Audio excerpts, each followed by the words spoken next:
أغلى 5 أنواع لحوم في العالم. سعر النوع الأول سيبهرك.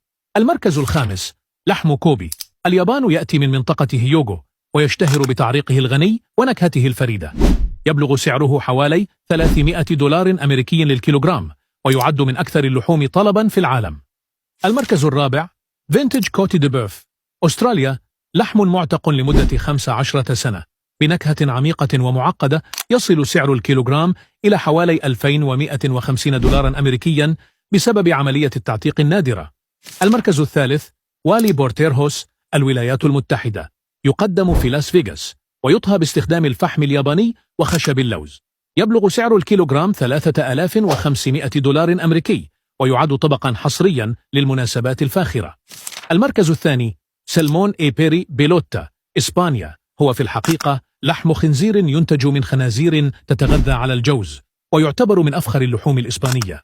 يباع بأكثر من $4400 أمريكي للكيلوغرام في مزادات خاصة. المركز الأول، لحم ماتسوساكا. اليابان أغلى لحم في العالم من فئة الواغيو، يمتاز بنعومته وتعريقه الكثيف. يصل سعره إلى $5300 أمريكي للكيلوغرام.